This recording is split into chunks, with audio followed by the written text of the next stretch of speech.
আহ্বায়ক আতিকুল ইসলাম বিপ্লব। আমরা আছি তারেক ভাইয়ের পক্ষ থেকে আপনাদের কাছে ভোট চাওয়ার জন্য। তারেক ভাইকে একটু ধানের শীষে মার্কায় ভোট দিবেন, আপনি দিবেন এবং আপনার পরিবারকে বলবেন, বাবা মাকে বলবেন যেন ধানের শীষকে ভোট দেয়। এই যে আজিজুল হক কলেজে পড়তেছেন, এই আজিজুল হক কলেজের অবদান উন্নয়নের সবকিছু তারেক রহমানের।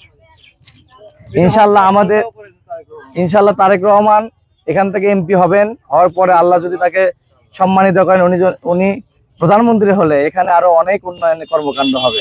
সেখানে আমাদের সুযোগ সুবিধাটা বেশি পাবো, যেহেতু আমরা এই কলেজেরই ছাত্রছাত্রী। তো দোয়া করবেন এবং ভোট দিবেন, সবাই বাড়িতে বলবেন, ঠিক আছে?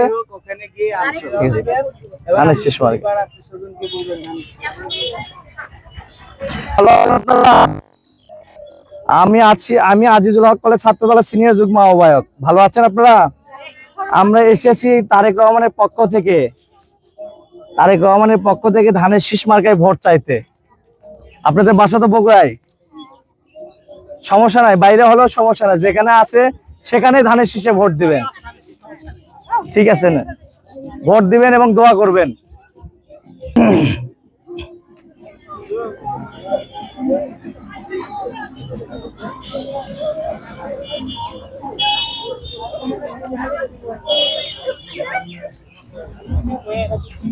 আসসালামু আলাইকুম, ভালো আছেন আপনারা?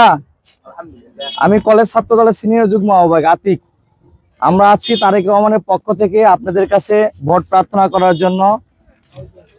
ভোট দিবেন এবং দোয়া করবেন। এই যে আপনারা যে কলেজে পড়াশোনা করতেছেন, নেত্রী আছে আপনাদের মাঝে? ধানের শীষ কোথায়, বাসা কোথায়? চারেমাথাতে। ছাত্রদল করেন?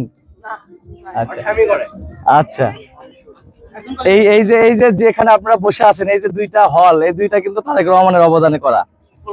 এই কলেজ হ্যাঁ খুলবে ইনশাল্লাহ, ভোটের পরে খুলবে। প্রশাসনের সাথে আমাদের কথা হয়েছে, হল খুলে দিবে। এই যে আপনার যে উন্নয়ন অবকাঠামো দেখতেছেন, এগুলো সম্পূর্ণ তারেক রহমানের অবদান।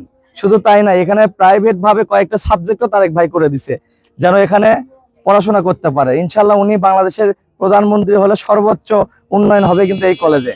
তো আপনারা নিজেরা ভোট দিবেন, পরিবারকে বলবেন, বন্ধু বান্ধব আত্মীয় স্বজন যারা আছে তাদেরকে বলবেন, ঠিক আছে? আপনি পুরো পরিবার বিএনপি, আপনার দায়িত্ব আরো মানুষের কাছে যাওয়া, মানুষের কাছে কথা বলা এবং আরো আমাদের ভোট বেশি করা, ঠিক আছে?